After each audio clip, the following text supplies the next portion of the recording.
Hello everyone, welcome back to my YouTube channel. I want to ask you something not as a therapist, not as a relationship expert, but as a woman who has listened to thousands of stories from men who have tried everything and still feel invisible. Have you ever been in a room with someone you're attracted to and everything seems fine? You're polite, kind, maybe even interesting, but something just doesn't land. She laughs, but it's distant. She listens, but doesn't lean in. You leave wondering, what did I do wrong? Or worse, what's wrong with me? Attraction is not a science. It's not a checklist. It's not about being tall or rich or charming. Attraction is felt. It's visceral, and too often good men kill it without even knowing. It's not your lack of looks. It's not because you didn't say the right thing. Sometimes it's the energy behind your words, the hidden neediness, the subtle insecurity, the unspoken resentment, the things you carry that no one sees but everyone feels. In this series, I want to help you see those blind spots, because I believe that when you understand what's silently pushing women away, you stop feeling confused and start feeling powerful again. You stop chasing approval and start becoming the kind of man who doesn't need to prove anything. Let's begin. Have you ever found yourself doing everything right, being kind, attentive, respectful, and yet the connection just fizzles? She stops replying, the energy shifts, you go from daily messages to radio silence, and you sit there wondering what invisible line you crossed. But what if I told you it's not something you did, but something she felt? Attraction lives in the unspoken.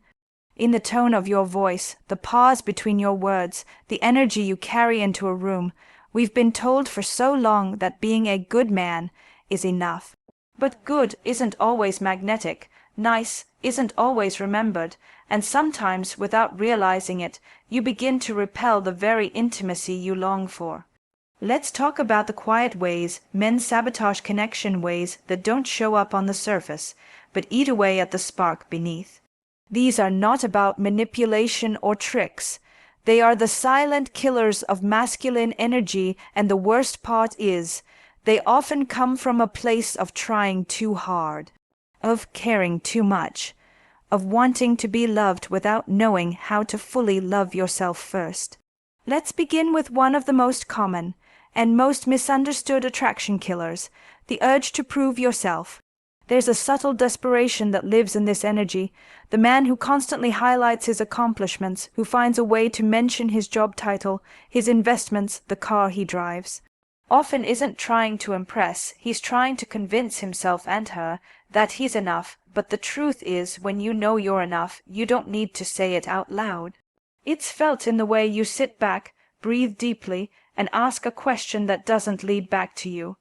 Proving is exhausting to women. It creates a one-sided performance instead of a connection, and underneath it all, she senses the fragility. She feels like she's being recruited for a role instead of chosen for who she truly is. And that's when she emotionally checks out, not because you're not interesting, but because she never got to meet the real you. She only met your resume. Sometimes the urge to prove yourself comes from past rejection, from a father who never saw you, from a partner who made you feel like you were always a little bit less, and you tell yourself, if I can just become impressive enough, then no one will ever leave again. But here's the paradox, the more you try to be impressive, the more emotionally distant you become. Because presence isn't impressive, it's intimate, and intimacy doesn't respond to performance, it responds to truth. The second killer is equally subtle, and it's what I call emotional overexposure. We live in a culture that's finally encouraging men to be vulnerable, and I am so deeply glad for that. But vulnerability, like any tool, needs to be held with intention. Emotional overexposure is when you begin to treat vulnerability as a way to get closeness quickly. You share too much too soon. You speak of your trauma not because you've healed it, but because you hope it will pull her closer. You cry on the second date. You confess your fears before you've created trust, and suddenly it feels less like connection and more like a burden. You see, true vulnerability isn't about dumping everything onto someone in hopes they'll rescue you. It's about letting someone in at a pace that respects both of you. A woman doesn't feel drawn to pain itself, she feels drawn to your relationship with your pain. If you share your story from a place of ownership, from the clarity of someone who has processed and integrated, she feels safe. But if you use emotion as a bridge to fast intimacy, she begins to feel the pressure, and pressure, no matter how softly applied, kills desire. We all want to be seen, but we have to earn that level of seeing, not through grand declarations, but through the small acts of emotional maturity. Listening without interrupting, pausing when you feel reactive, saying, "I'd like to tell you something personal, but I want to make sure this is the right time." These are the quiet moments that build intimacy, not a monologue about your ex's betrayal before the appetizers arrive. And I want you to hear this gently, because it's not your fault. Many men weren't taught how to hold their own emotional world. So when it starts to feel heavy, they reach for a woman not as a partner, but as a container. But women don't want to be your therapist. They want to be your witness. They want to see your strength not in your silence or your tears, but in your ability to carry both with grace. I've worked with men who had incredible hearts, deep minds, and beautiful intentions. But because they didn't know how to pace their emotional sharing, they often overwhelmed the very connection they were hoping to nurture. And the worst part, they blamed themselves for being too much. But it wasn't too much, it was just too fast. When you let a woman see you slowly, when you build the bridge one stone at a time, she doesn't retreat.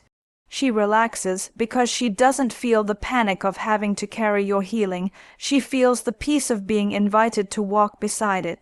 So if you've ever been told that you open up too quickly, or that women pull away after you share your truth, I want you to ask yourself this: was I sharing to connect? Or was I sharing to be saved? That answer changes everything, and now something subtle happens. When you stop trying to prove, and you stop trying to bond through emotional urgency, a calm begins to enter your presence. You stop chasing attention and start embodying it. You stop waiting for her to affirm you, and you begin affirming yourself through every choice, every word, every pause. You don't need to perform to be powerful, and you don't need to overshare to be seen. You only need to come home to yourself and invite her into that home, one moment at a time. There's something beautiful that begins to happen when a man chooses stillness over striving, when he no longer needs to convince, explain, or rush into emotional intimacy. He becomes magnetic. Not loud, not flashy, but deeply rooted, and women feel that, just like they feel when something inside you is still untethered. Let's keep going. There's another quiet way men unknowingly weaken attraction, and it often wears the costume of kindness. It shows up when you say yes, even when you want to say no, when you avoid conflict at all costs, when you smile politely while something inside you is shrinking. It's the killer called emotional self-abandonment, and it's more common than you think.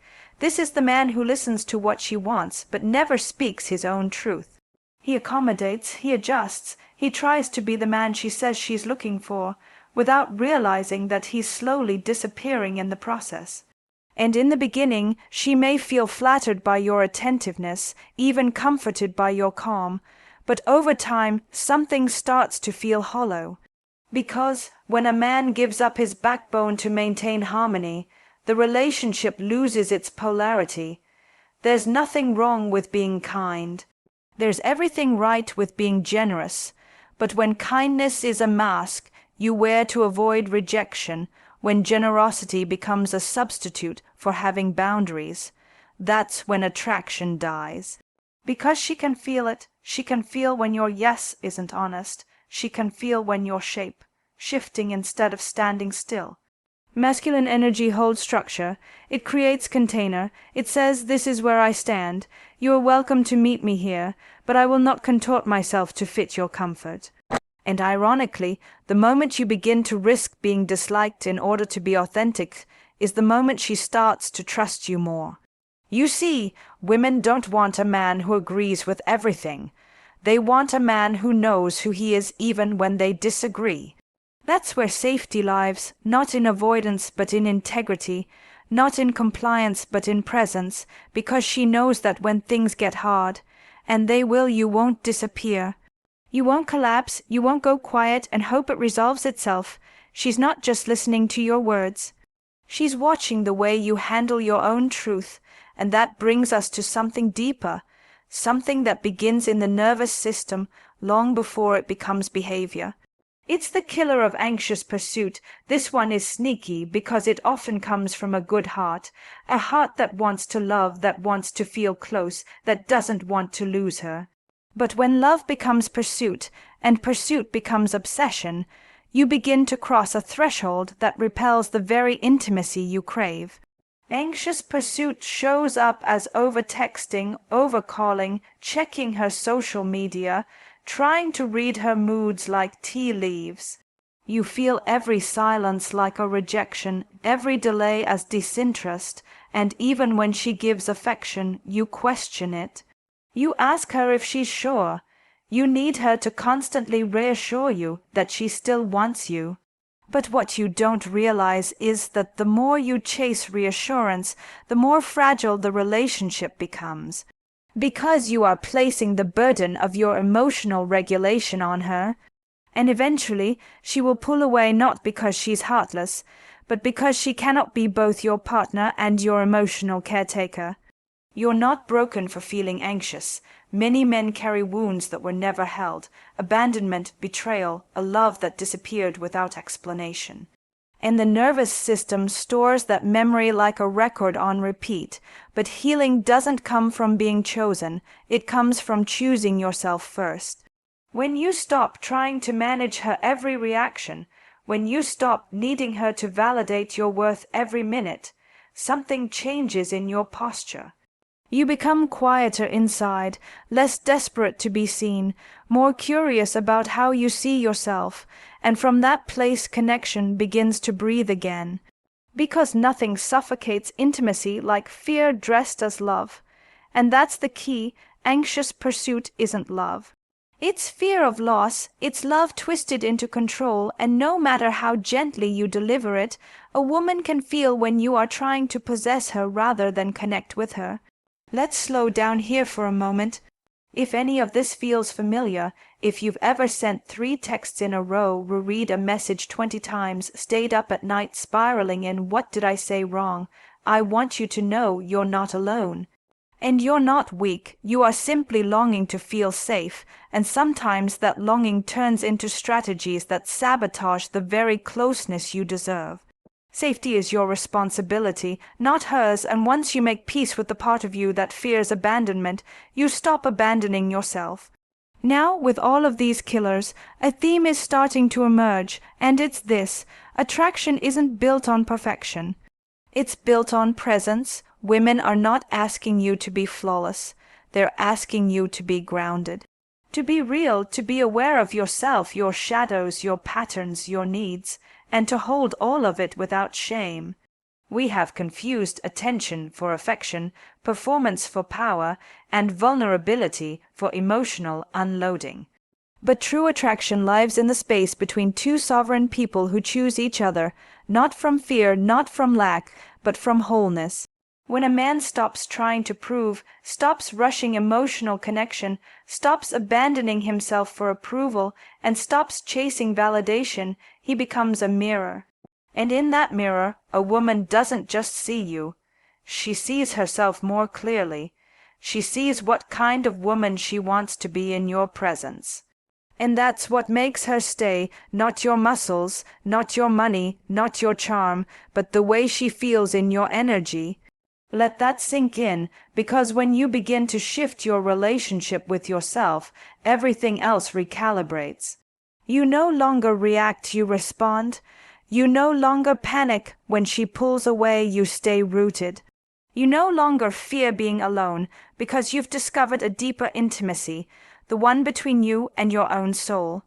And when a man walks through the world with that level of inner safety, the world responds.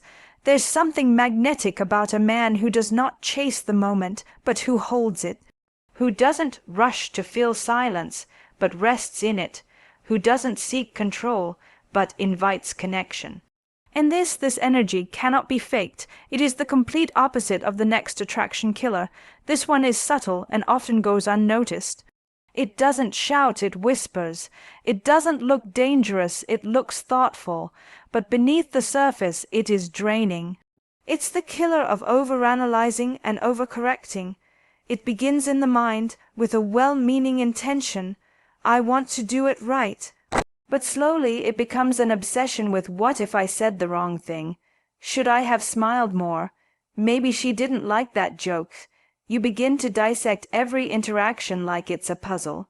You replay the date in your head, you rewrite the text before you send it, you monitor her face for micro expressions of disapproval. What's happening here isn't Carrot's control, it's the attempt to manage how you're being perceived rather than just being who you are. And the woman, she feels it. She feels that you're not really with her, you're with your own anxious thoughts. You're inside your head, editing your behavior in real time, filtering every word through an invisible approval system. And in doing so, you disappear. You're not grounded, you're not relaxed, you're not free, you're calculating. Hyper-aware, and that energy, it's not attractive, it's tiring, because connection needs room to breathe. Women don't fall in love with a perfectly delivered script. They fall in love with your aliveness, your spontaneity. Your truth in the moment, not your performance of who you think they want. When you're constantly adjusting yourself to avoid making a mistake, like she has to lead, but the because it hurts, too much imchinessel tempo, she becomes the emotional barometer while you become the seeker of cues. And now you've flipped polarity. She feels like the stable center, and you become the unsure orbit. You don't need to be perfect, you need to be present, you don't need to analyze every step, you need to feel the ground beneath your feet.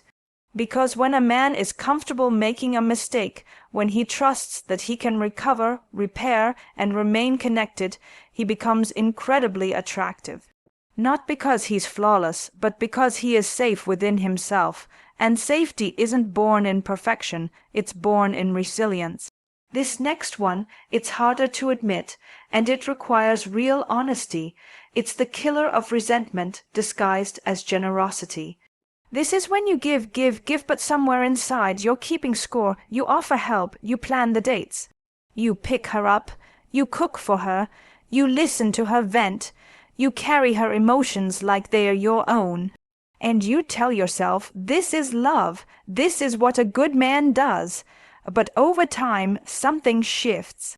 The giving starts to feel heavy, you start expecting recognition, you feel angry when she doesn't match your energy. You want appreciation, affection, maybe even devotion, but you never asked for it directly. You just hoped she'd give it in return for all your silent sacrifices. And when she doesn't, you resent her. This is not love, this is quiet manipulation. It's the belief that your love is currency, that your kindness is an unspoken contract, that your emotional labor earns you a guaranteed return. But love, real love, does not negotiate in silence. It communicates, it sets limits, it asks, it expresses need without shame. If you are constantly giving from a place of emptiness, hoping someone will finally fill you up in return, you are not loving. You are performing generosity in hopes of compensation, and the energy behind it is heavy. Women feel it in their bodies. They may not even understand why they feel uncomfortable, they just sense that your care isn't clean, that there's a price tag hanging in the background, that your love comes with quiet expectations and unspoken rules. You want to be received, but to be received you must offer what's real, not what's designed to keep you from being abandoned. So ask yourself, are you giving to give or are you giving to get? This is not an invitation to stop being generous.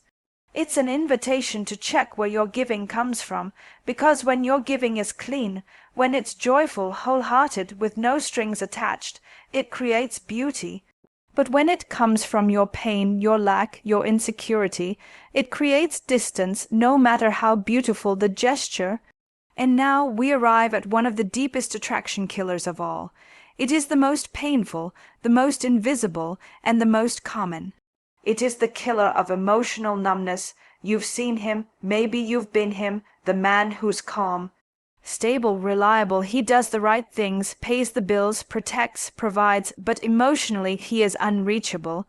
He doesn't rage, he doesn't cry, he doesn't laugh from the belly, he is contained, safe, controlled. But you can't feel him, and that is the most dangerous energy of all, not bad, not broken, not unloving, just unavailable. So many men learned early that feelings were dangerous, that crying was weakness, that anger had to be suppressed. That joy was frivolous, that softness could get you hurt, so you hardened, you buried it all, you became strong, but you also became unreachable. An attraction cannot survive where emotion is locked away. Women don't need you to cry every day, but they do need to feel that you feel. That you're in there, that you're not just showing up physically, but emotionally. That when she shares something vulnerable, you're not nodding intellectually, you're present with her emotionally. That when she tells you she's afraid, you don't offer a solution. You offer your humanness. We cannot love what we cannot feel. And here's the hard truth.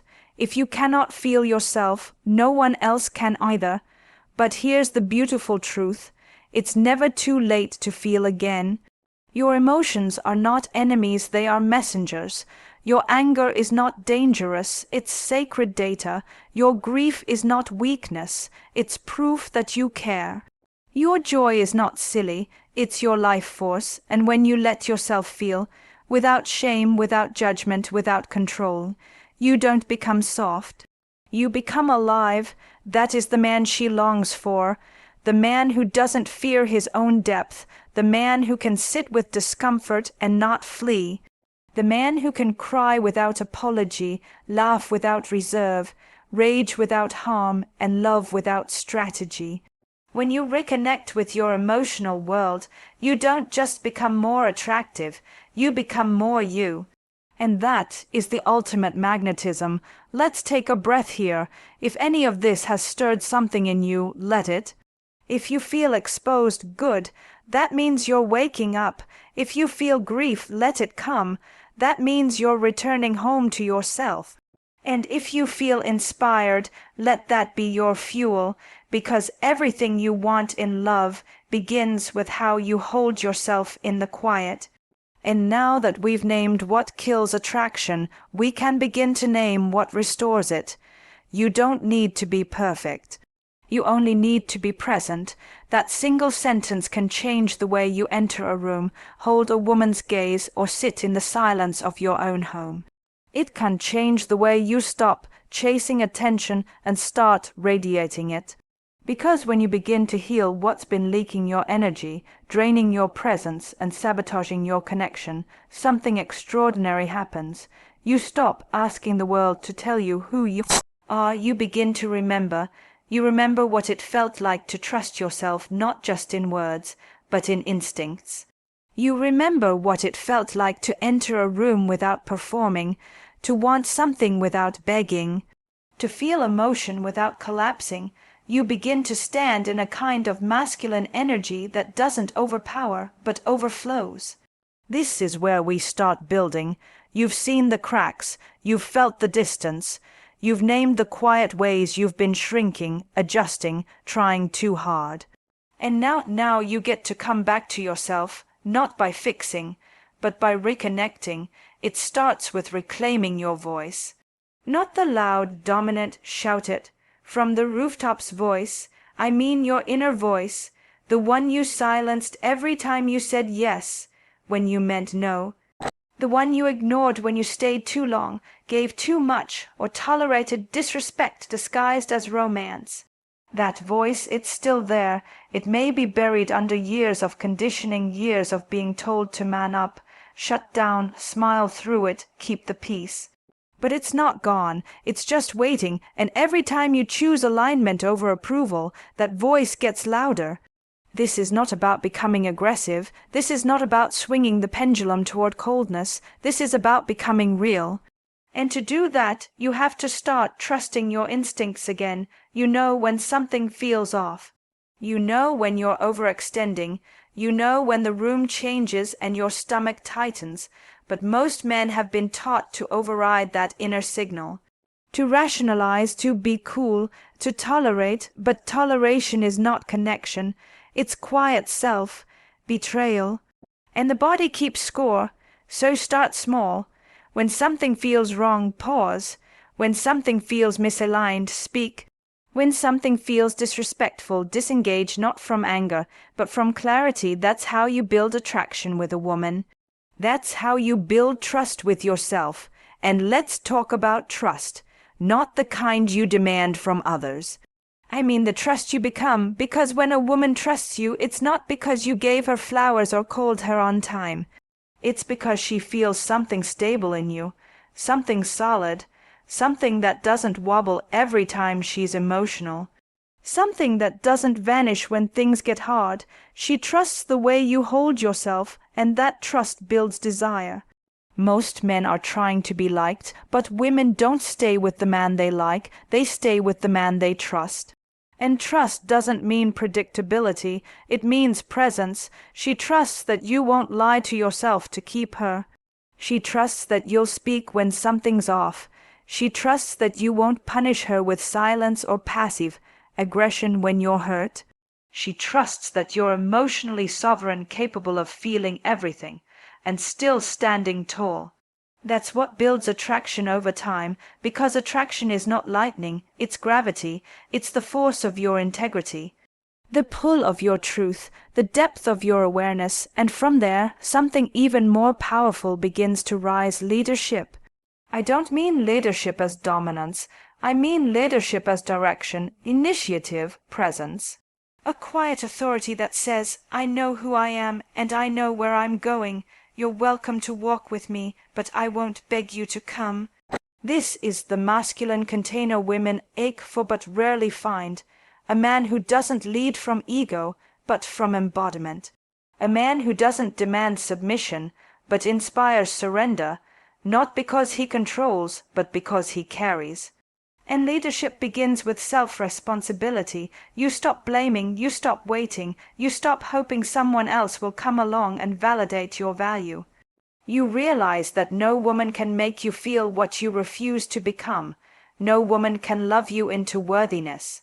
No woman can fill the void that only your own courage can address. And when you start leading your own emotional world, something shifts in your presence. You walk slower, you breathe deeper, you listen more, you become a container not just for her, but for yourself. Now, let's talk about polarity. So many relationships lose attraction not because the love is gone, but because the polarity has died. Feminine and masculine energies collapse into sameness. There's no tension, no spark, just two people being nice to each other, managing logistics and wondering where the fire went. You cannot have polarity if you're constantly collapsing into her world. She wants your empathy, yes, but not at the cost of your direction. She wants to be heard, but not to always lead. She wants partnership, but she still wants to feel your edge. And that edge isn't about aggression. It's about decisiveness. It's about action. It's about you having a clear relationship with your own emotions, values, and vision. So when she's spiraling in doubt, you don't spin with her. You hold. When she's testing the container, you don't react. You breathe. When she's uncertain, you don't chase, you stay rooted. This is how a man builds attraction that doesn't fade with time. Because this kind of attraction isn't dependent on hormones or fantasy, it's built on energetic truth. And that truth is this: you don't need to do more to be loved. You need to be more of who you already are, when you're not hiding, shrinking, or performing. Because when a man stands in that kind of self-possession, the whole room shifts. People respect it. Women feel it, and most importantly, you trust it. You trust you. That trust is what makes you magnetic. That's what makes you feel like a force, not a function. That's what makes her look at you and see home not just a boyfriend. That's what turns her maybe into yes, and not because you chased her, but because you led yourself. So take this moment not as another lesson, but as a mirror. Ask yourself, where have I been leaking my power? Where have I been seeking instead of owning? Where have I been performing instead of being? And where do I begin to come back? Start there. That is the return to true attraction. There's a moment in every man's life when he realizes it was never about her.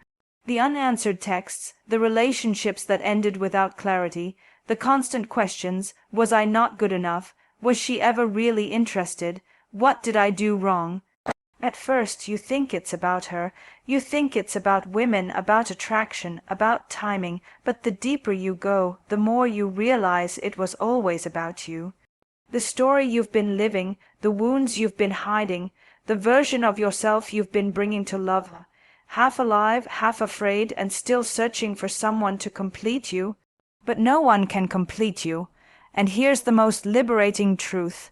You were never supposed to be completed. You were meant to be remembered, recovered, reclaimed. Every rejection, every failed connection, every woman who didn't see your worth, they weren't punishments. They were mirrors, mirrors that showed you the places where you still didn't see your own. And that is the heart of this entire message. Attraction doesn't begin with technique, it begins with truth, and truth starts within. So let's talk now not about women, but about you. Not about how to get her back, but how to get yourself back.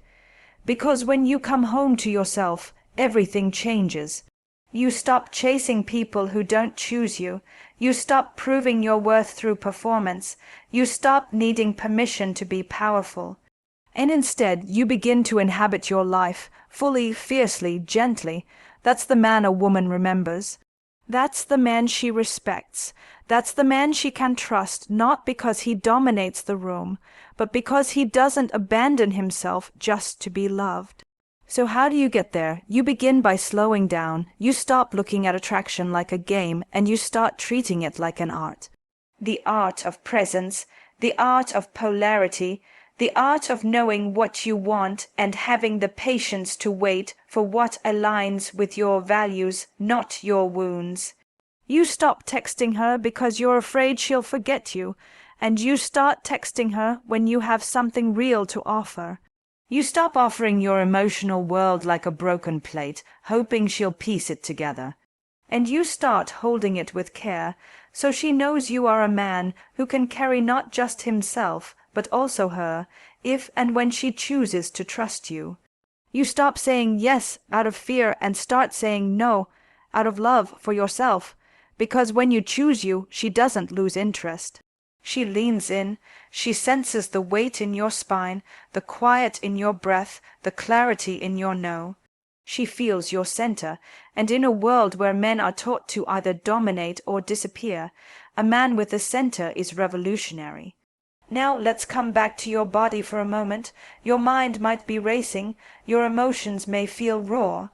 But your body, that's where your truth lives, that's where your presence begins, and that's where attraction either lives or dies. So I invite you now, just for a moment, to notice your posture. Are you leaning forward, trying to reach for something that isn't reaching back? Are you hunched in, like your heart is hiding? Are you tense in your jaw, like your voice has been silenced? Breathe, let the tension go, because this self-awareness, is where everything begins. The most attractive men aren't those who say the right things. They're the ones who feel themselves in real time, who aren't afraid to pause, who aren't afraid to walk away, who aren't afraid to love deeply, but won't lose themselves doing it. And that leads me to the most important thing I can say to you. Attraction isn't something you get. It's something you embody. You don't earn it by tricks. You don't create it by performance. You don't secure it through manipulation or constant availability. You embody it when your energy says, I like myself too much to lose myself for anyone. When you walk into a room not hoping to be picked, but curious about who matches your frequency, when you listen to a woman not to find your identity in her reaction, but to connect, to exchange, to witness and be witnessed, that kind of man doesn't chase, he doesn't collapse, he doesn't over-explain, he invites, he holds. He leads and he lets go when he needs to, because he knows that love isn't something you catch, it's something that flows naturally when both people are in alignment with their own self-worth. And if she's not aligned, he blesses her journey and returns to his own, without bitterness, without blame, without begging, because he knows rejection doesn't mean he's not worthy, it just means she's not ready. And that's not his responsibility to fix. So here's what I want you to remember. Every attraction killer we've explored, over-explaining, chasing, emotional numbness, self-abandonment, they are not who you are. They are survival patterns, strategies you picked up when love felt like a risk and connection felt like a gamble. But now you know better, and because you know better, you do better. You show up with your heart open and your feet on the ground. You love without losing yourself. You speak without fear of being misunderstood. You walk away without guilt when you're not being respected. And in doing so, you become a man who no longer asks, "What do women want?" but instead asks, "What kind of woman feels safe and alive in the presence of the man I've become?" That's the real question, and you'll find the answer not by searching for her, but by becoming him. Let that be your next chapter. Not just in dating, but in everything, in how you speak, in how you breathe, in how you stand in your truth, even when your voice shakes. This isn't the end of the conversation. This is your invitation to begin again as the man who no longer chases attraction, but becomes it. Before we close this chapter, I want you to pause with me, not to rush to the next video, not to search for the next piece of advice, but to sit in this moment with yourself, because if you've listened all the way through, something in you is already shifting. Maybe it's subtle, maybe it's quiet, but it's real, and real change never feels like fireworks, it feels like stillness, like something landing inside you that has been trying to come home for years. So let's not run from it. Let's sit here together for a little while longer. You see, for most men, the journey into attraction has been one of strategy. Learning what to say, what not to say, what to text, when to call, how to lean in without seeming needy, how to be confident without looking arrogant, but all of that is noise. The real journey isn't outward. It's inward, because at the heart of attraction lies a single question: do I feel safe with myself? Can I sit with my silence without needing to fill it? Can I desire someone without needing them to complete me? Can I face rejection without abandoning myself? That is the soul of attraction. And when you become that man, when you begin to inhabit your own skin fully and unapologetically, women will feel it. Not because you said something clever, but because your energy tells the truth before your mouth ever opens. That's what we remember about people, not their words, but their presence, their depth, their spaciousness. The way they made us feel like we could relax in their company without needing to perform. And if that's the kind of man you want to become, it doesn't start with fixing anything. It starts with noticing. Notice where you collapse your voice to keep the peace. Notice where you give more than you truly have. Notice where you stay silent when your truth wants to speak. Notice where you keep trying to be chosen when deep down you don't even like who you're chasing. Awareness is not a punishment, it's a homecoming, because you can't change what you don't name. And the more you learn to name what's real, the fear, the pattern, the pain, the more power you have to move differently. And moving differently is how attraction is reborn. You stop performing, you stop proving, you stop apologizing for your masculinity, for your desire, for your emotional truth. And you start claiming it, not with ego, with clarity, not with force, with gentleness, not with control, with embodiment. And here's what I want you to know: you don't need to become someone new to be loved. You only need to unbecome the man you thought you had to be to survive. The overachiever, the pleaser. The ghost, the fixer, the one who disappears every time emotions rise, the one who swallows his needs because somewhere along the line he was told that real men don't ask for much. But you do ask, and you should. You should ask for respect, for depth, for someone who listens with their whole body. Someone who wants to understand your story, not just admire your strength, because your love isn't small. It's not a transaction, it's a force, but to give it cleanly, you have to meet yourself first. So let me ask you something. When was the last time you sat with your loneliness without reaching for a distraction? When was the last time you looked in the mirror and didn't just see your flaws, your regrets, your mistakes, but your growth? When was the last time you told yourself, I am no longer chasing love, I am preparing for it. There's a man inside of you who has been waiting for this moment. Not the moment when she says yes, but the moment when you say yes to your depth, to your truth, to the version of you that no longer lives in fragments. That man is already in you. He just needs space to rise, and the final thing I want you to hear, truly hear, is this: you are not too much. You are not too sensitive. You are not too soft, too slow, too unsure, too intense. You are becoming. And becoming takes time, it takes grace, it takes fierce self-honesty, it takes surrender. It takes unlearning everything you were taught about what makes a man attractive, and relearning how to feel yourself again. Feel your boundaries, feel your worth, feel your desire, not just sexual, but emotional, spiritual, relational. Let it wake you up, because when a man wakes up to himself, the world responds, love responds, she responds. But not because you need her to, because you've already chosen you. That's the medicine, that's the magnetism. That's the energy that doesn't chase, it draws. So wherever you are in your journey, I see you. Whether you're healing from heartbreak, rediscovering your voice, or learning how to be soft without losing your edge, you're exactly where you need to be. Keep going, keep showing up, not for her, for you, because the man who no longer kills attraction is the man who is no longer afraid to live in truth.